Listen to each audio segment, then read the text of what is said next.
Сәлеметсіңдер ме оқушылар? Бүгінгі тақырыбымыз ұлтымыздың салт дәстүрін білген жөн, зат есім.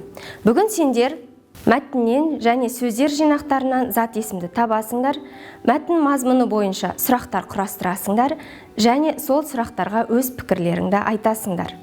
Берілген суреттерге сұрақ қойып көрейік. Кім? Дәрігер. Не? Ағаш. Кімдер? Балалар. Нелер? Күшіктер. Енді осыған байланысты біз бейне жазбаға назар аударайық.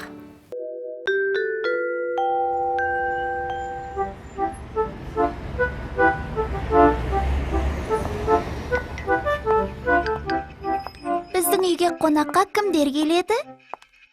Бауыржан ағамыз бен Салтанат тәтеміз келеді. Ал не аламыз?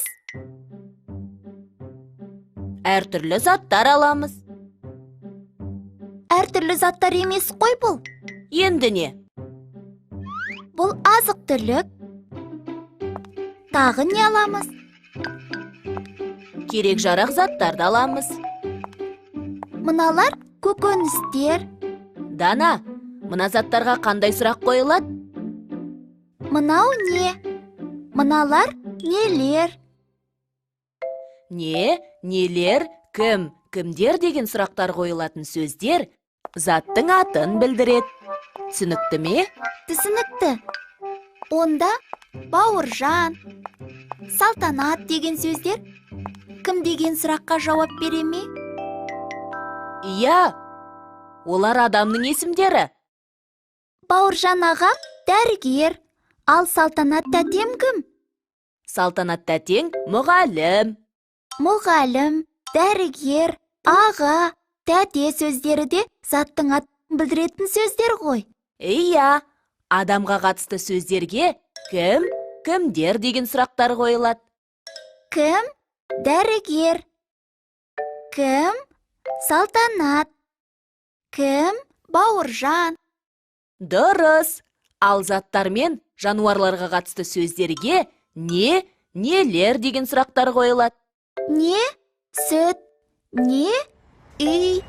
Не? Күшік. Дана, тездетейік, қонақтар келеді. Кімдер? Қонақтар.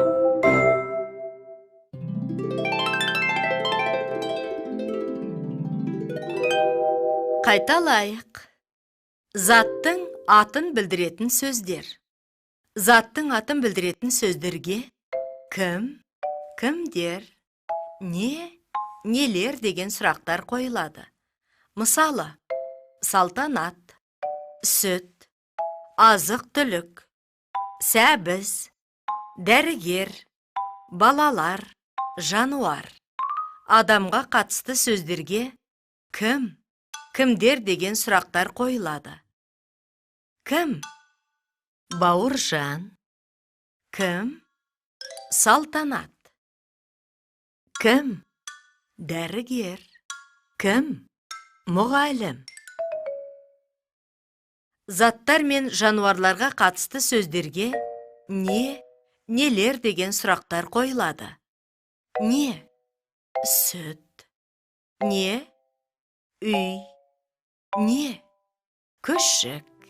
Енді зат есімнің ережесін құрастырып көрейік. Зат есім дегеніміз заттың атын білдіретін сөздер. Оларға кім, кімдер, не, нелер деген сұрақтар қойылады. Мысалы, адам, көгершін, жазушылар, құлындар. Енді осыған байланысты тапсырмалар орындайық. Бірінші тапсырмамыз мәтінмен жұмыс. Мәтініміздің тақырыбы ат қою. Нартай мен атасы көрші жігіттің үйіне келді. Оларды құрметтеп төрге шығарды.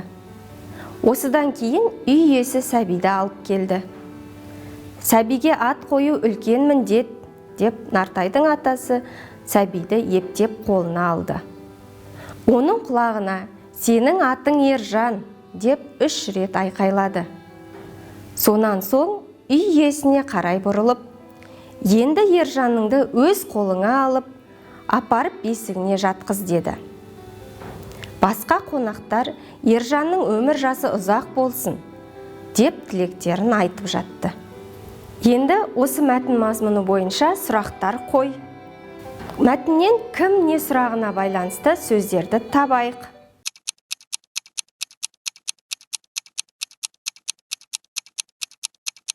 Сендер мәтін мазмұны бойынша кім не сұрақтарына жауап беретін сөздерді дұрыс таптыңдар деп ойлаймын. Енді соны дұрыс жауабымен салыстырайық. Кім Нартай, кім атасы, кім көрші жігіт, кім үй иесі, кім сәби, не ат, кім Ержан, не үй, кімдер қонақтар. Жарайсыңдар. Енді дәптермен жұмыс жасайық. Өлеңді сауатты көшіріп жазайық. Осы өлеңнен кім не сұрағына жауап беретін сөздерді табайық.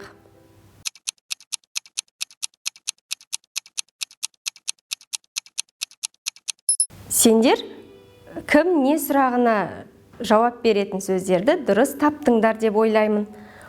Дұрыс жауабымен сәйкестендірейік. Кім қозым, кім апам, кім атам, не қозы. Бүгінгі тақырыпты қаншалықты меңгергендеріңді білу үшін кім жылдам тапсырмасын орындаңдар. Бұл жерде сендер берілген сөздерден кім кімдер, не нелер сұрақтарына жауап беретін сөздерді табасыңдар. Тапқан сұрақтарың 10 балдық жүйемен бағаланады. Осы тапсырманы WordAll платформасы арқылы орындап жіберіңдер. Оқу тапсырмасы. Оқулықтың 44-ші бетіндегі 9-шы жаттығу. Көп нүктенің орнына керекті сөзді қойып, өлеңді көшіріп жазыңдар. Бүгінгі сабақты сендер толық меңгерді деп ойлаймын. Осымен сабағымыз аяқталды. Сау болыңдар.